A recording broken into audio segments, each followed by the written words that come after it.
Je suis Hervé Admar, réalisateur, scénariste de Signature, qui est une nouvelle mini-série pour France 2.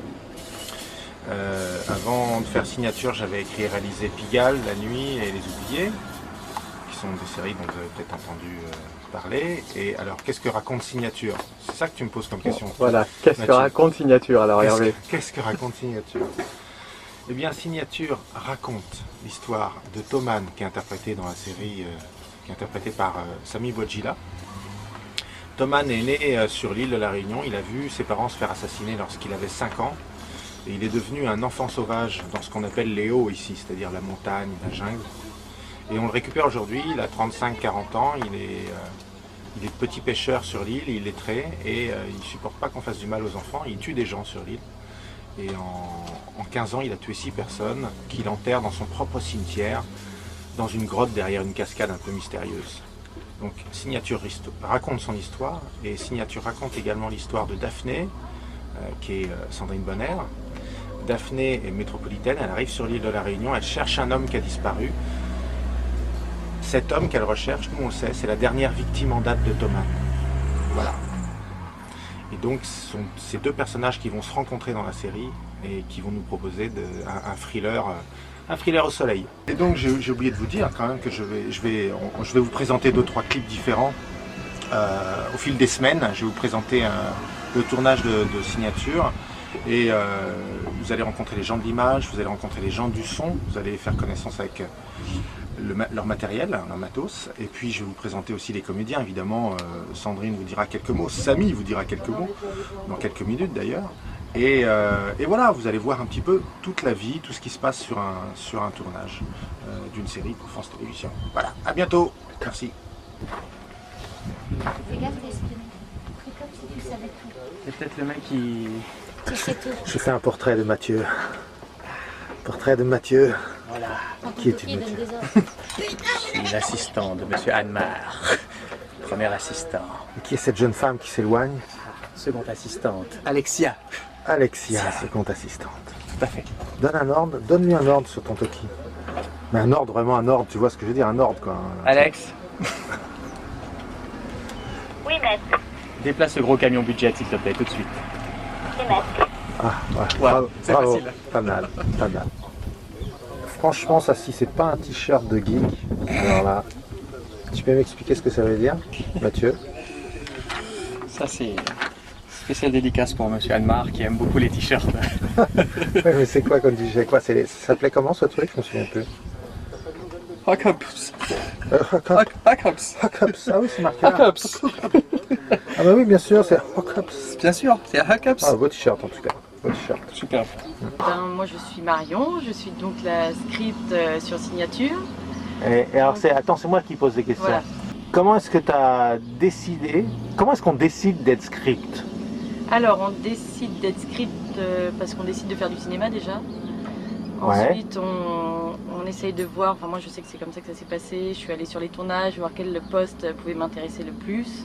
Je me suis rendu compte que c'était vraiment la relation avec le réalisateur, avec les comédiens qui était le plus intéressant. Ah ouais, c'est la relation avec le réalisateur qui t'intéresse Ouais, le plus, ouais. d'accord. Pouvoir un petit peu parler du découpage et tout ça, et pouvoir savoir où on plaçait les caméras. Alors justement, parce que peu de gens savent exactement ce que signifie le métier de script. Quand tu dis parler de découpage avec le réal, décris-nous un petit peu ça en dehors des problèmes de continuité, ouais.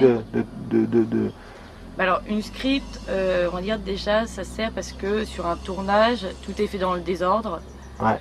Donc, quand tu dis que tout est fait dans le désordre, rapport au scénario. Faut mieux expliquer que ça, si je peux me permettre. Juste, ouais. on crossboard, c'est-à-dire qu'on tourne, on est dans une journée, pendant une journée on est dans un décor. Et plusieurs épisodes différents. Voilà, on va faire une scène et faire l'épisode 1, l'épisode 6, l'épisode 5. Absolument. Donc tout est complètement dans le désordre par rapport au scénario. Donc il faut que la script soit avec le réalisateur, il faut qu'elle sache exactement ce qu'on a tourné avant, ce qu'on a tourné après, pour qu'il n'y ait pas d'incohérence dans les séquences, entre l'humeur des comédiens, entre le décor s'il a changé, entre plein de choses. Donc c'est vraiment s'occuper du montage du film et pouvoir faire que le montage à la fin se passe bien pour qu'il n'y ait pas d'incohérence, qu'il n'y ait pas de petits détails qui choquent le spectateur et qui... En fait, tu es un petit peu la conscience du réalisateur qui titille Voilà, toute la journée. mémoire, Est-ce que t'as pas oublié de faire ça? mémoire Est-ce du qu'on n'a pas réalisateur, oublié de c'est faire tout ça? à fait ça. Voilà, c'est ça. Et pourquoi on fait pas Est-ce qu'il ça? manquerait pas ce plan-là? Est-ce qu'on est sûr qu'on a tout dans cette séquence-là? Est-ce qu'il manque pas du texte dans telle séquence? Est-ce que les dialogues sont bons? Toujours être avec le réalisateur aussi pour qu'il soit sûr qu'il manque pas des choses ou qu'il soit sûr par rapport au scénario qu'il a écrit, qu'il soit sûr que rien ne manque vraiment. Parce que c'est vrai que le réalisateur il a tellement de choses à penser qu'il y a des choses qu'il peut omettre ou je sais pas, dans le jeu de comédien, il peut oublier des choses, voilà. Ouais. Et aussi, ça peut être dans la scène qu'on a tournée il y a 3 mois, la 301, tel comédien avait telle écharpe rouge autour du cou, la 302 qu'on va tourner 3 mois plus tard, faut pas oublier de lui remettre l'écharpe rouge. Ça c'est tout le travail qu'on fait avec le HMC, donc le maquillage, coiffure et habillage, et aussi l'accessoiriste à la déco, c'est-à-dire de tout mettre raccord. Ça c'est le mot de la script, il faut que tout soit raccord, c'est-à-dire que les costumes doivent être pareils, les coiffures aussi, il ne faut pas que le décor change, il faut qu'il y ait le même tableau au même endroit, donc ça c'est toutes les incohérences que justement le spectateur peut sentir s'il y a des grosses erreurs. Par exemple s'il a un chapeau et que on tourne la scène 2 mois après et qu'il n'a plus de chapeau, c'est très très bizarre. Oui. Ça fait bizarre, enfin ceci dit ça peut être génial en même temps. Hein. Ça peut être génial en même temps c'est sûr, mais ça peut faire bizarre. En tout cas moi il faut pas que ce soit ça quoi, pour moi. Bon. S'il a une cicatrice et que 2 minutes après il l'a plus et que 3 minutes après il l'a à nouveau, ça va pas non plus. Ça fait combien de temps que tu fais ce métier?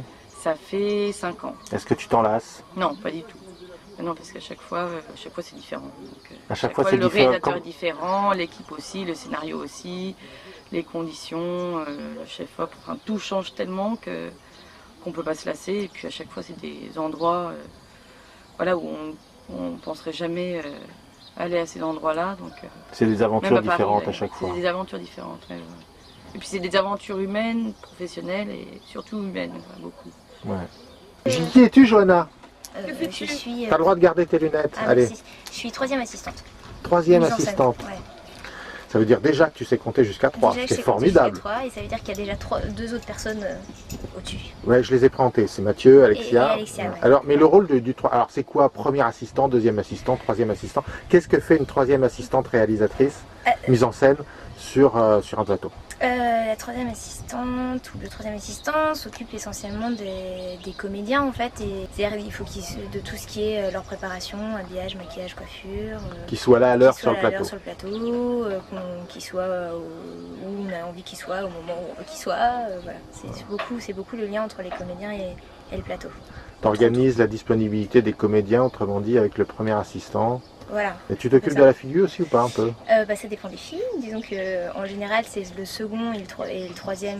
Enfin, c'est le second quand il y a très peu de figures, c'est le second qui gère. Quand il y en a un peu plus, c'est le second et le 3e. Ouais. Après, quand il y a, comme sur signature, quelqu'un qui est spécifique, qui s'occupe spécifiquement de la figure comme Audrey, on s'en occupe moins. Mais, sur Pigalle, tu t'en occupais de sur Pigalle, je m'en occupais, ouais. Parce que le chef de file était moins présent en fait sur Pigalle. Enfin, l'organisation de production était différente. Donc sur Pigalle, ouais, je m'en occupais. Bon, c'était une sacrée aventure Pigalle, hein? Pigalle, c'était une sacrée aventure, ouais. C'était un environnement complètement dingue. Et c'était avec plein de gens, ça passait plein de monde dans des lieux improbables, avec des gens improbables. Et c'est très chouette. Bon, on le voit pas derrière tes lunettes, mais tu as les yeux qui brillent quand tu parles de Pigalle. Tout à fait. J'ai les yeux qui brillent quand je parle de Pigalle. Bon, merci Johanna. Je t'en prie, à plus tard. À plus tard.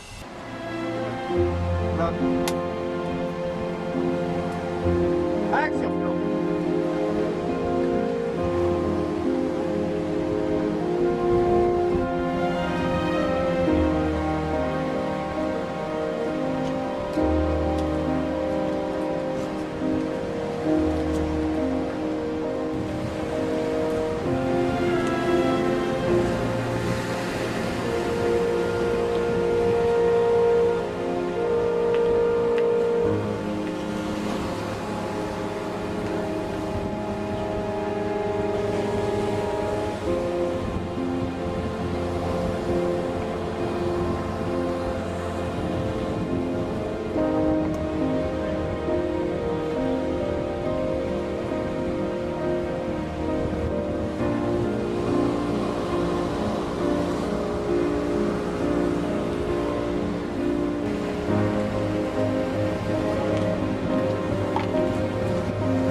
Salut Samy.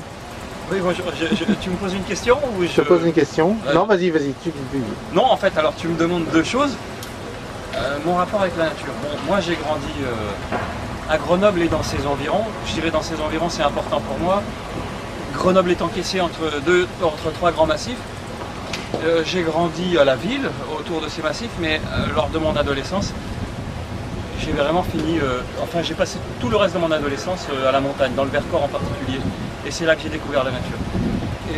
Et en fait, la nature pour moi était plus qu'essentielle parce que complexé comme j'ai pu l'être, et inhibé, etc., j'ai vraiment appris à avoir confiance en moi via la nature et via des gens qui étaient à l'aise dans la nature, en l'occurrence un bûcheron, avec qui j'ai traîné pas mal de temps et avec qui j'ai passé du temps avec lui à la ferme.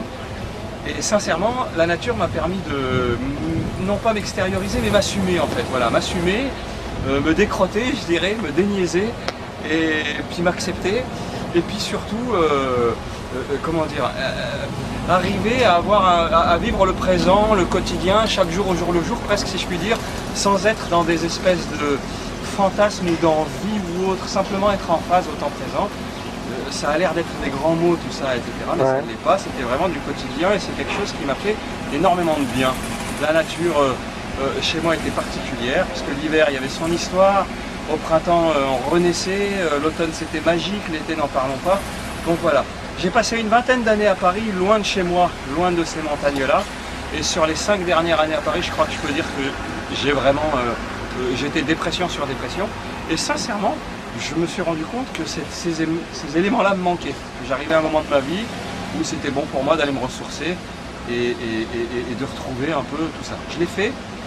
Et alors c'est marrant parce que finalement, sans être volontariste ni rien, mais ce que m'apporte Thomann à travers le jeu, à travers quelque chose de très ludique, une fois que j'ai trouvé la justesse du personnage, qu'on a lancé le rythme et qu'on avance dans les séquences, les journées sont tellement denses qu'il ne faut pas réfléchir et qu'il faut se livrer. Et donc là, je me lève le matin avec le lever du jour, en fait il n'est même pas encore levé, puis je pars dans des lieux fantastiques où j'essaie de donner vie à ce personnage, mais surtout au quotidien. Tous les jours, la nature est là avec moi et je m'y retrouve et ça fait énormément de bien. Thomann, c'est un personnage très proche de la nature. Thomann, c'est plus que très proche de la nature. Pour moi, Thomann, c'est la continuité de la nature. Thomann est en phase avec la nature, c'est-à-dire que pour moi, c'est le prolongement de cette prairie, de cette montagne, de cet arbre, etc. Alors, je dis ça en toute modestie parce que pour moi, la dimension du personnage est là. Voilà. Et que j'adore le fait que tu puisses nous filmer noyés dans cette nature, voire même dépassés, ou se battre contre ces éléments ou contre les démons de Thomann qui sont matérialisés par les personnages ou autres. Mais pour moi, Thomann, il est là. Enfin, l'essence de Thomann, elle est ni dans les mots, la psychologie de Thomann et tout le reste, elle est à trouver là, dans la nature, lui dans la nature. Et donc au fond, est-ce que le fait d'abord par le rythme de la densité de ce tournage, tu en as parlé, et la nature du personnage, c'est le cas de le dire, est-ce que du coup c'est pas une façon de travailler plus instinctive? Ouais, mais c'est déstabilisant parce que moi j'ai le réflexe de sécuriser, de resécuriser, d'aller chercher, de voir où est le trajet ou autre. Ça ne veut pas dire que j'ai pas d'instinct, ça veut dire que fort de tout ça, je lâche mon instinct. Et là, les choses vont effectivement assez vite et qu'il ne faut pas trop essayer d'être dans la maîtrise ou dans la rétention ou autre. Et du coup, oui, il faut vraiment laisser l'instinct. Ce qui fait qu'il y a énormément de choses qui m'échappent et qu'il ne faut pas trop se poser de questions. Il faut me faire confiance. Exactement. Et que c'est au terme de ces journées successives qu'on laisse un certain dépôt et que j'espère qu'il sera le bon. En tous les cas, Thomann m'apaise et me fait beaucoup de bien, moi. Bon, merci Samy. Merci à toi.